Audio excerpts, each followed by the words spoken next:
Olá pessoal, tudo bem? Aqui é o João Correia do canal Histórias e Fatos. Como sempre, a gente está trazendo aqui um bate-papo com historiadores e escritores sobre a história do Brasil, história geral. Hoje eu estou trazendo aqui o professor Fernando. Ele vai falar um pouco sobre o tema dele, que é o Exército na Amazônia. Bom dia, boa tarde, boa noite, onde você estiver, no momento que você estiver assistindo esse vídeo. Bem-vindo, professor Fernando. Obrigado aí pelo convite, João, e estou à disposição. Legal. Professor, explica aí quem é o senhor, sua área de pesquisa, quais são os seus trabalhos, para o pessoal conhecer o senhor. Bom, quem sou eu? Eu sou um pesquisador de história, me envolvi, né, com as pesquisas durante a faculdade, né, envolvi diretamente na produção de conhecimento histórico usando documentos, porque eu conheci um arquivo, né, extremamente importante, que foi o Arquivo Histórico do Exército, e que me chamou muita atenção pela quantidade e qualidade do material depositado na instituição. Então, desde a graduação, quando eu conheci o Arquivo Histórico do Exército, eu já comecei a me identificar com as propostas e as potencialidades de pesquisa do arquivo. Então, isso já vão mais de 15 anos, né, que eu pesquiso no Arquivo Histórico do Exército. Talvez tenha mais de 20, se botar aí, que eu comecei a pesquisar lá em 95. Nossa, então, já são muito tempo. Então, ali virou minha segunda casa, local que eu gosto muito, tenho um apreço muito grande por conta de toda a minha pesquisa. Esse contato acabou definindo a minha trajetória, que é pesquisar os militares. Então, por essa ligação muito forte, acabou que eu tenho toda a minha produção acadêmica voltada para o estudo dos militares. E num determinado momento da minha vida acadêmica, principalmente quando eu estava entrando no mestrado, eu conheci os álbuns da Comissão de Inspeção de Fronteiras. Essa Comissão de Inspeção de Fronteiras eram chefiados pelo Rondon. E surgiu a necessidade de fazer o mestrado. Então, eu comecei o mestrado, isso em 2003, né, trabalhando com os álbuns da Comissão de Inspeção de Fronteiras. E foi muito importante, foi um trabalho muito difícil, fazer análise de fotografia, requeriu que eu desenvolvesse um bom curso no mestrado, com um bom aporte metodológico, teórico-metodológico. E aí eu acho que acabou entrando no sangue e facilitou muito a projeção para frente. Então, depois terminei em 2005, já entrei direto no doutorado, com mais documentações existentes no Arquivo Histórico do Exército, aí dessa vez durante o Estado Novo, porque as fotografias que eu trabalhei no mestrado referente à Primeira República, né? E o material que eu trabalhei no doutorado é referente ao Estado Novo, o Exército e Vargas. Então, foi uma outra proposta, mas então, com isso, eu fui me vendo a vida toda ligada aos estudos militares e à pesquisa, né, sobre as instituições militares.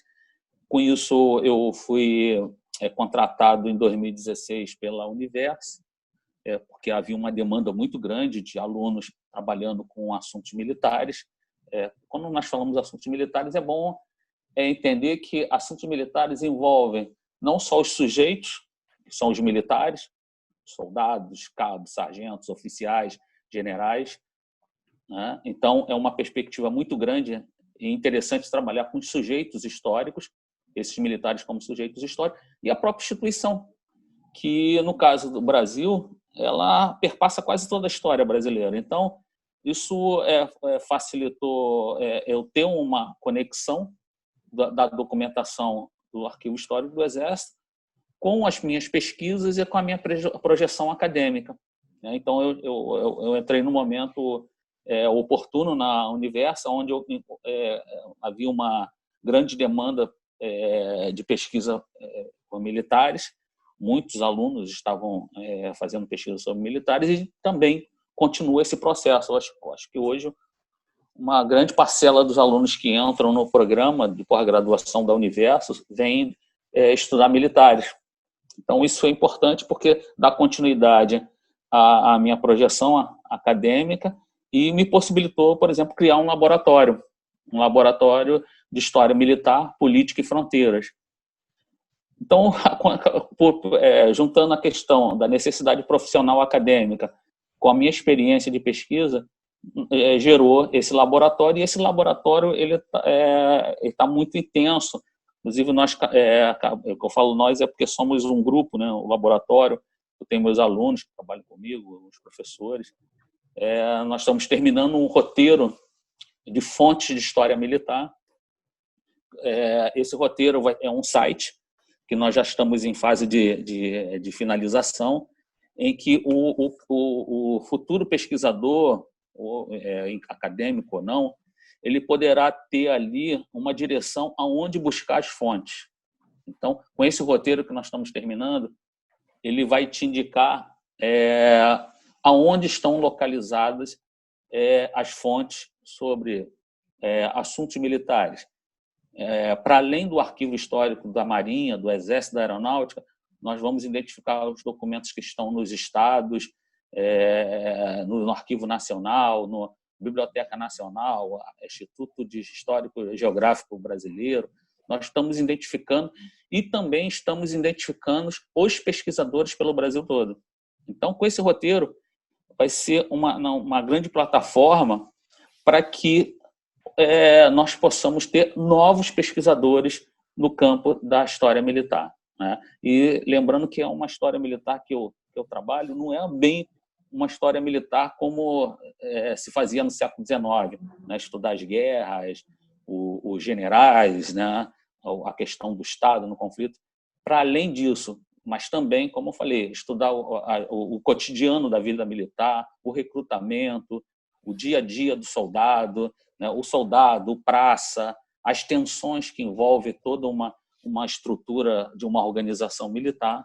Então, eu acho que assim essa minha formação acadêmica, essa carreira como professor e agora essa nova fase que eu estou assumindo, né, na sociedade acadêmica, tá podendo projetar mais o estudo sobre os militares e acabar um pouco também com as tensões que existem, né, entre o eu e o outro, né, o civil e o militar, ou o militar e o civil, né, porque as tensões ocorrem dos dois lados, né, e isso piora mais ainda com alguns momentos políticos, mas eu acho que nós estamos fazendo um trabalho para mostrar que os estudos militares eles são responsáveis também por uma parte da pesquisa histórica no Brasil, tá? Então, para além do laboratório, eu também sou pesquisador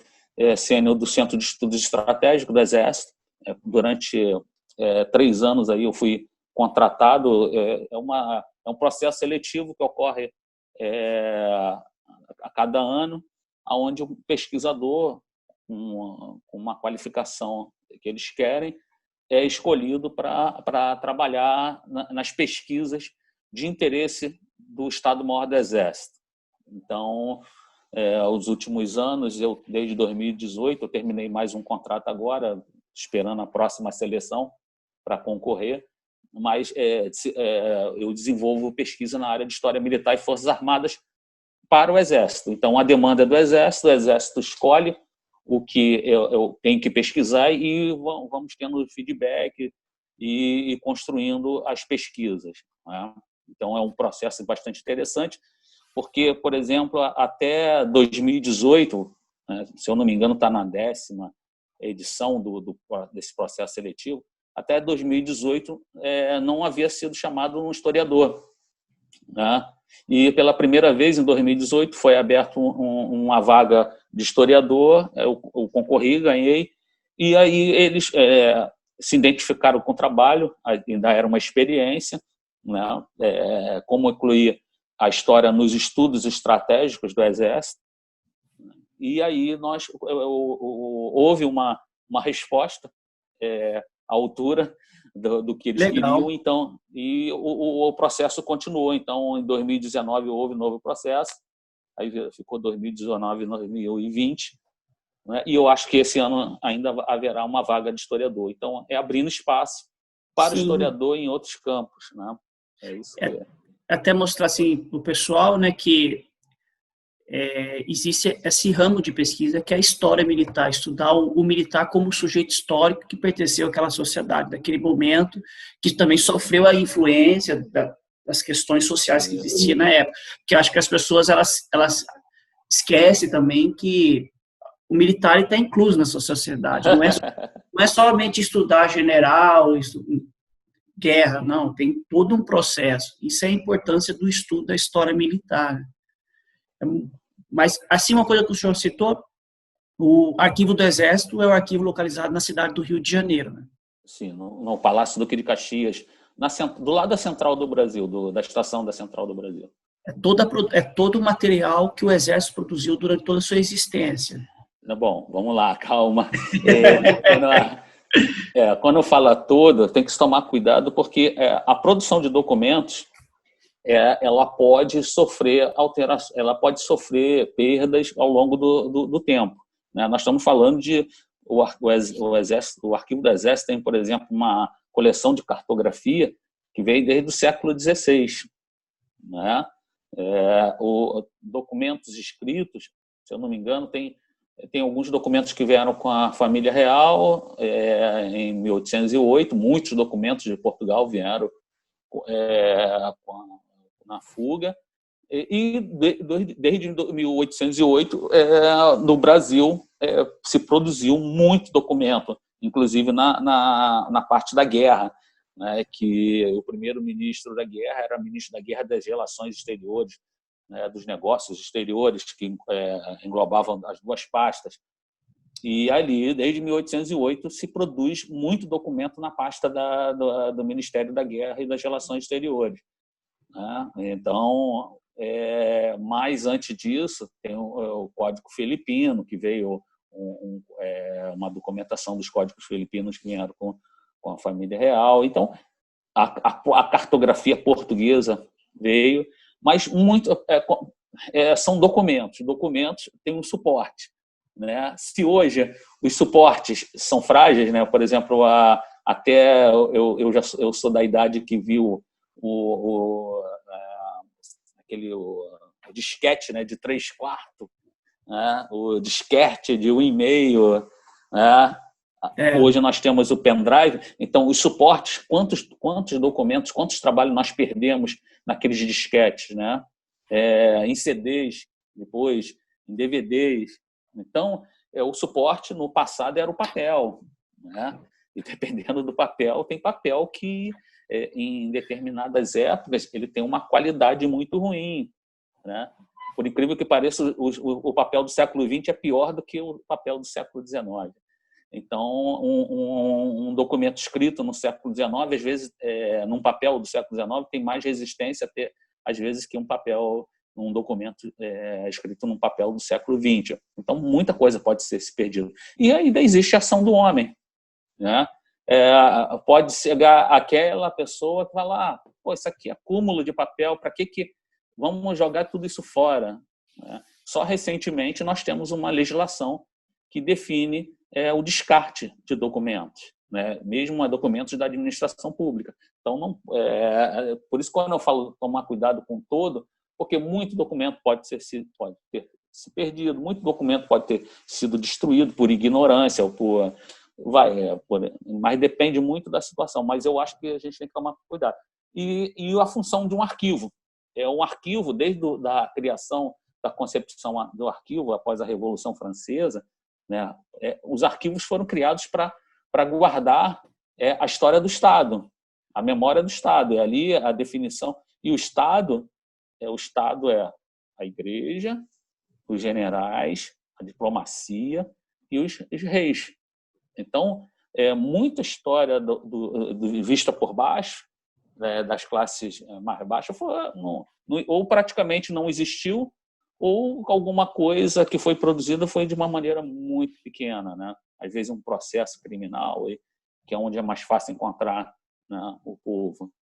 Mas então, por isso que eu falo que o arquivo, quando você vai pesquisar num arquivo, e o Arquivo Histórico do Exército não é diferente de um arquivo nacional, você tem que tomar muito cuidado do que você quer, o que você quer encontrar, para saber dialogar com os nativos do arquivo, que são os profissionais que trabalham no arquivo, que muitas vezes podem ser profissionais escolhidos para trabalhar ali pela sua experiência e não por formação, porque a formação de arquivista também não tem um período tão grande assim, né? Então, são questões que nós temos que tomar cuidado ao ir na busca de documentos. Primeiro, saber o que eu quero, e segundo, saber um pouco do que eu gostaria de pesquisar, né? Legal. O senhor agora recentemente lançou um trabalho, né? Lançou um livro. Qual que é? Sobre o que é o assunto? A Amazônia da Primeira República através do acervo documental do Arquivo Histórico do Exército. É o livro que foi lançado agora em março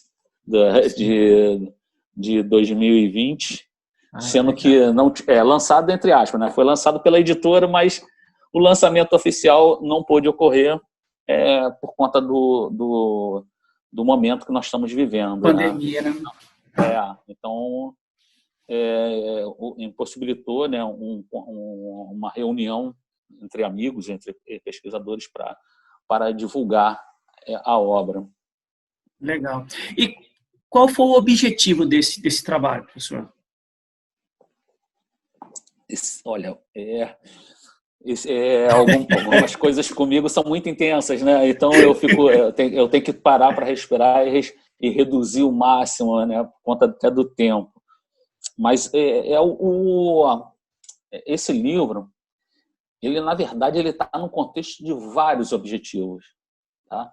Como eu falei, o primeiro objetivo ele foi iniciado lá nos idos de 2003 e 2005, quando eu comecei a fazer o mestrado.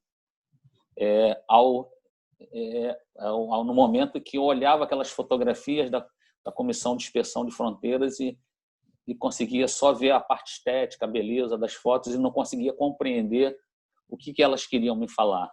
Então, eu consegui isso na construção da dissertação, envolvendo aí uma articulação muito grande com outros estudos, como a semiótica, etc. e tal, da linguística. Porque a semiótica é uma área da linguística, da língua portuguesa, que estuda os símbolos, os desenhos, né? Então, foi importante isso aí. Bom, o segundo grande objetivo foi dar visibilidade a essas fotografias, né? Eu acho que elas são muito belas para ficar só num suporte de papel guardada num álbum no Arquivo Histórico do Exército. Então, além de elas me proporcionarem algo que foi muito importante, que foi o desenvolvimento do mestrado, agora, claro que eu não parei aí em 2005, eu continuei a desenvolver a pesquisa sobre essas fotografias, tanto que em 2013 eu fiz um pós-doutorado na UERJ ainda com esse material, e recentemente, em 2017, eu ganhei um edital de pesquisa da FAPERJ para trabalhar nesse material. Então, na verdade, esse livro é a conclusão desse edital de jovens cientistas do estado do nosso estado, que eu fui financiado durante 3 anos para continuar desenvolvendo a minha pesquisa, né? Então, esse livro na verdade, é um resultado de vários objetivos, como eu falei. E o principal, acho que foi, há muito tempo eu queria dar visibilidade a essas fotografias e não tinha condições, porque é um livro muito caro, porque são cerca de 175 fotografias. né? Então, no passado, aí, recente, até o final dos anos 2000, 2010, e assim, até mesmo 2000, acho que até 2015, era muito difícil. Era muito caro publicar um livro desse. Seria muito caro. E agora, com esse projeto, e o novo tempo, né, da tecnologia que possibilita baratear uma produção dessa natureza, fundamentada em fotografias, e o próprio financiamento da FAPERJ, né, que financiou a minha pesquisa e o livro. Então, foi um livro que a própria Fundação de Apoio à Pesquisa do Rio de Janeiro financiou esse projeto e o livro, né? Então, estava dentro da proposta do edital que eu concorri, e do meu projeto era produzir o livro. Então, mas é isso, eu acho que é basicamente isso, dar visibilidade, mostrar uma outra história que existe, né?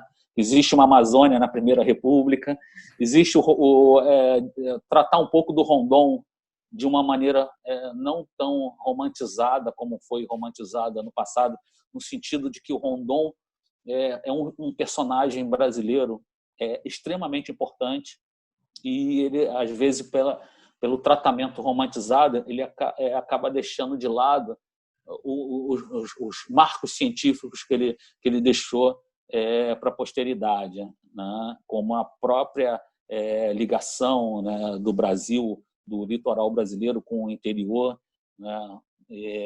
Então, são questões que são muito mais importantes que aquele Rondon heróico romantizado. Ele tem uma projeção em toda a história brasileira durante o período que ele viveu, né?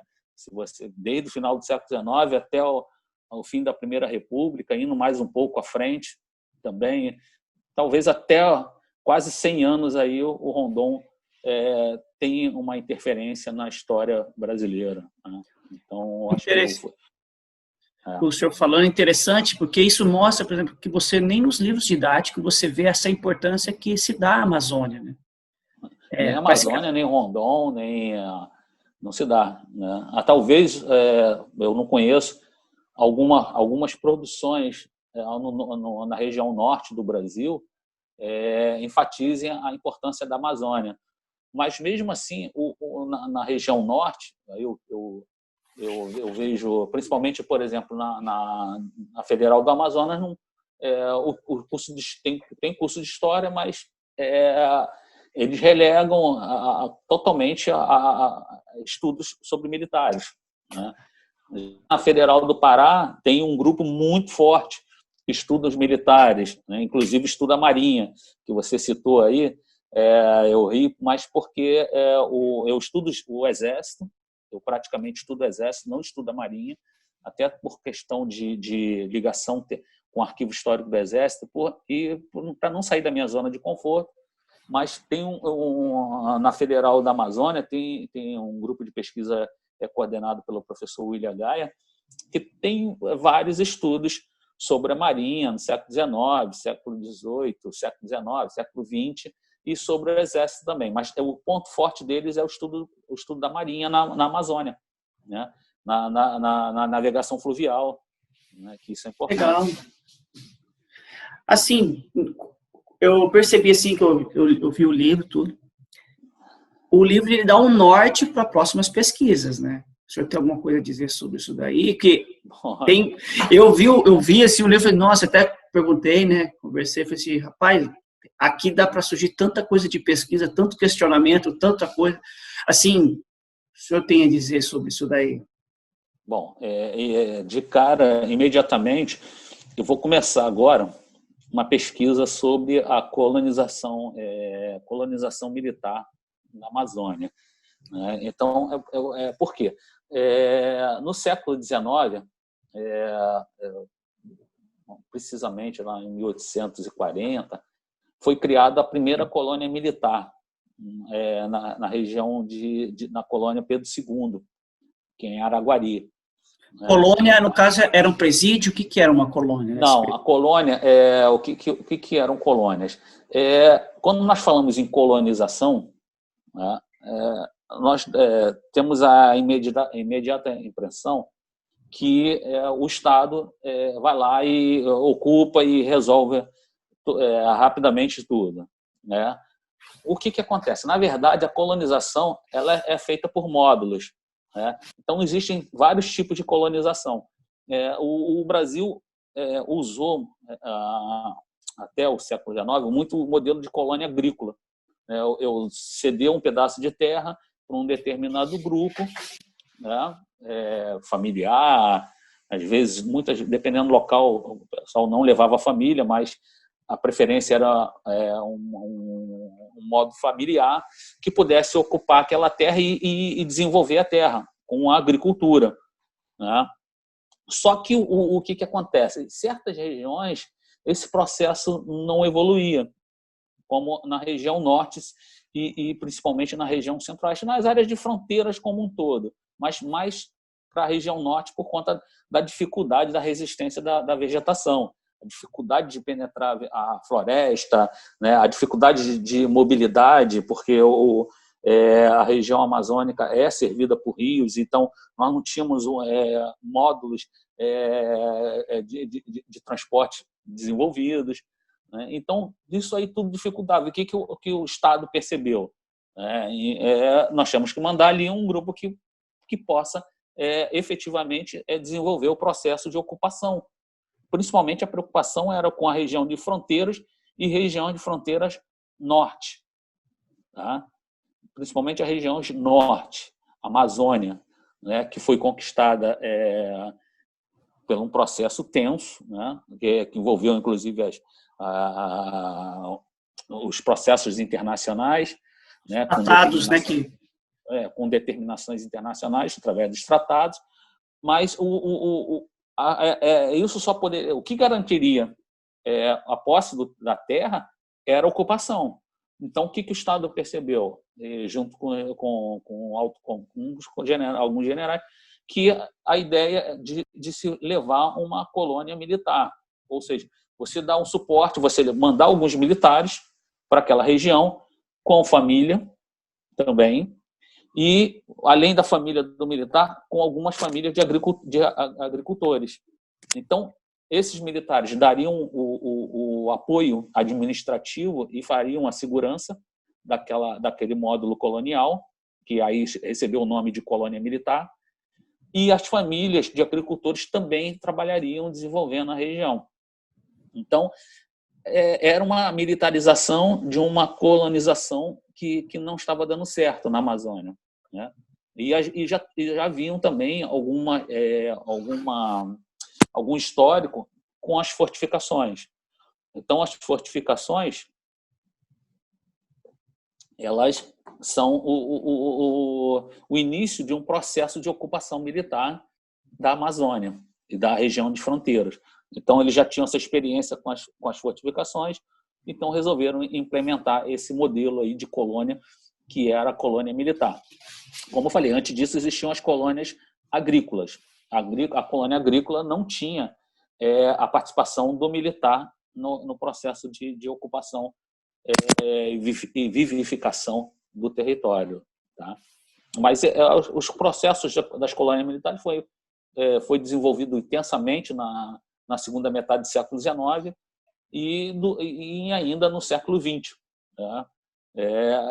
Então, foi o projeto que o Estado brasileiro resolveu usar para ocupar a região de fronteiras, a faixa de fronteira do Brasil e, principalmente, efetivar, né, iniciar efetivamente um processo de ocupação da Amazônia. Não estou falando que a Amazônia estava desocupada, não, mas ela tinha uma ocupação muito baixa. E isso dificultava a segurança e criava um mal-estar. Porque o local que não tem ninguém, eu posso vir e ocupar. A ideia do tipo-acidete, né? Que foi trabalhado e até hoje, né? O que é o uso capião, que é usado até hoje.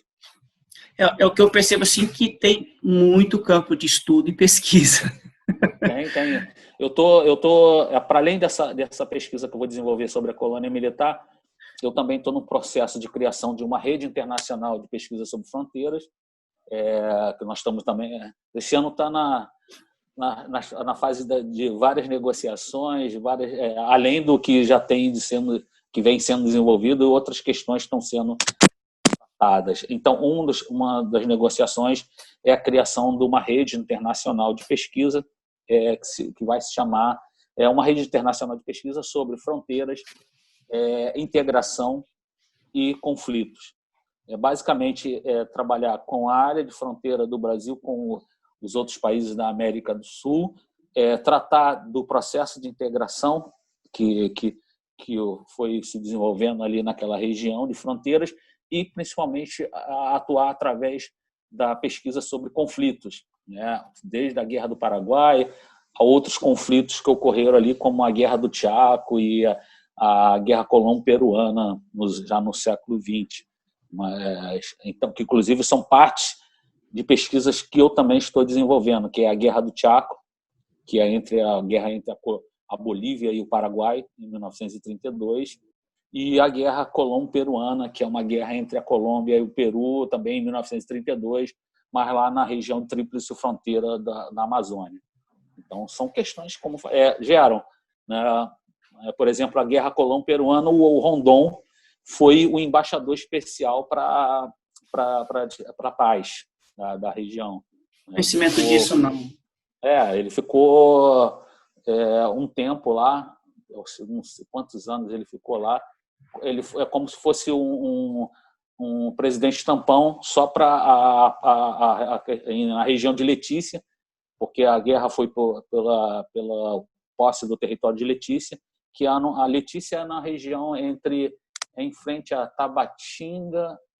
Letícia é um território era peruano, passou para a Colômbia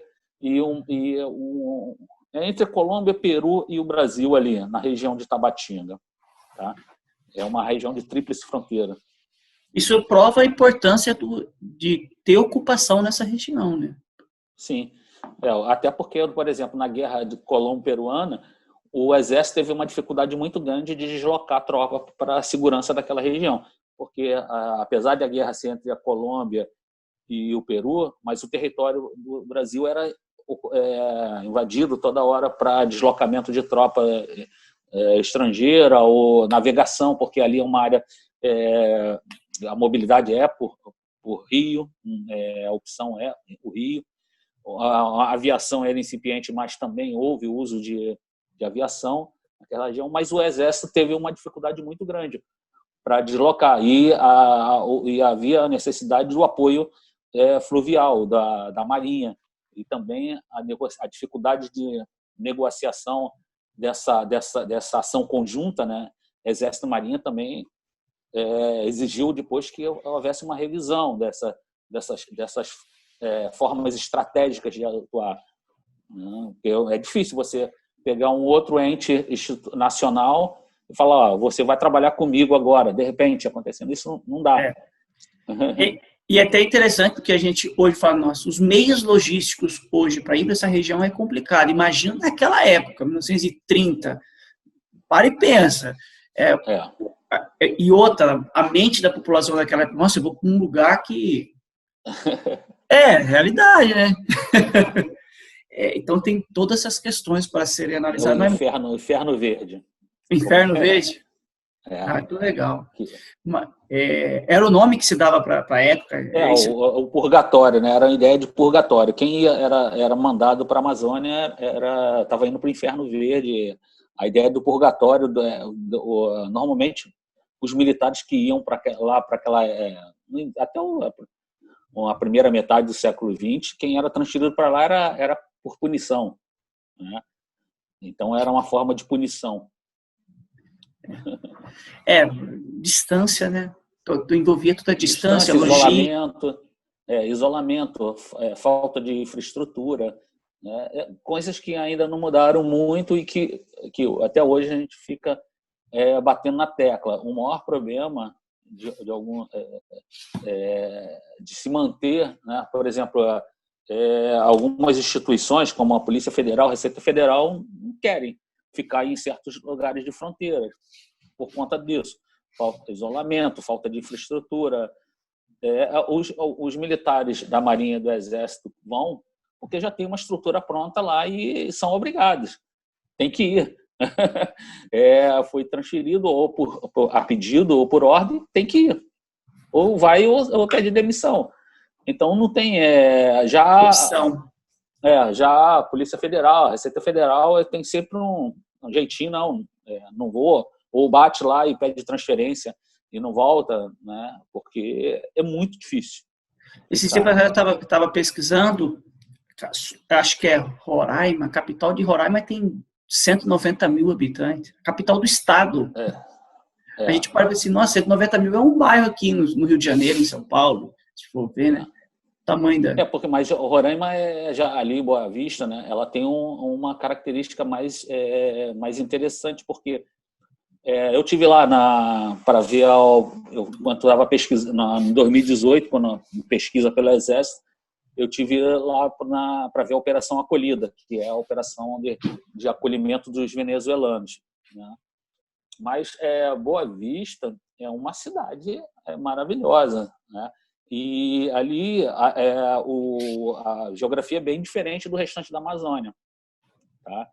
Inclusive em Pacaraima, que é onde que tem a fronteira com a Venezuela, é a área montanhosa e é a área que tem uma temperatura às vezes baixa, né? Que a gente tem aquela percepção do calor amazônico, né? E Roraima é formada por planície, basicamente. Planície que eu falo assim, muito campo limpo, né? Campo aberto. Então, você olha se você pegar um mapa geográfico, né, você vai perceber que não tem penetração da floresta amazônica em Roraima. É bem diferente. A configuração geográfica dela é bem diferente, com montanhas ao extremo, na fronteira com a Venezuela, e no meio ali, campos mais abertos, mais planos, né? Agora você pega, por exemplo, Manaus, com 2 milhões de habitantes, tem em volta, é um ponto no meio da floresta, né? É um ponto no meio da floresta, é um caldeirão.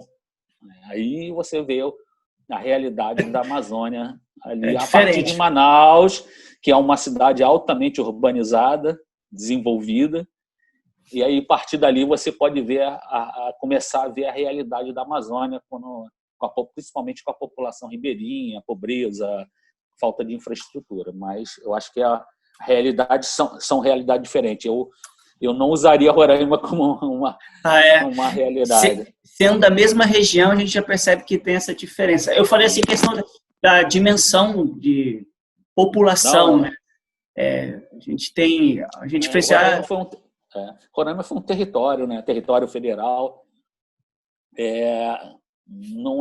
mas tinha uma forte plantação de arroz, mas foi alguns problemas que ocorreram ali com a demarcação de terra indígena e a plantação deu uma quebrada, mas eu não sei como é que está a economia local, mas e também agora eles passaram também por tiveram que se reestruturar com a entrada de venezuelanos, né?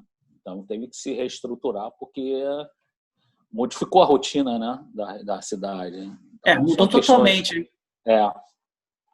Mas que legal. Professor, para a gente encerrar aqui, eu agradeço o senhor ter aceito aqui o convite para participar desse bate-papo, tá? E, pessoal, eu vou deixar o link do livro do professor Fernando aqui para vocês, quem se interessar, conhecer um pouco da Amazônia, conhecer um pouco da atuação do Exército, tá? O senhor tem alguma coisa a dizer? O senhor agradecer alguma coisa? Eu agradeço muito a oportunidade, né?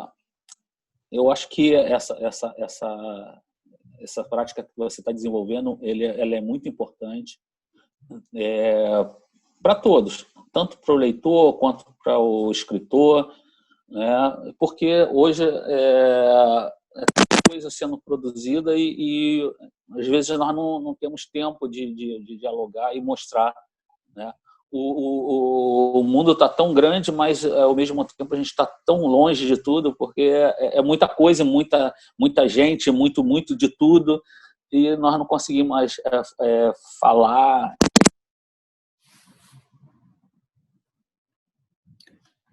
Cortou o áudio.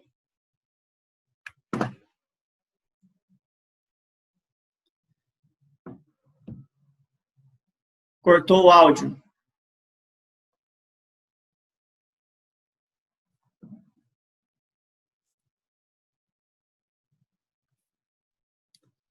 Tá sem áudio, professor.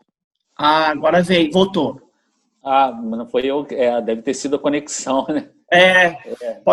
Pode continuar. Mas, como eu falei, eu só tenho a agradecer, tá? Foi uma oportunidade, uma grande oportunidade para mostrar que o historiador não está só na academia, ele também vem né, para conversar com todos, né? Eu acho que essa é uma iniciativa muito importante, tá?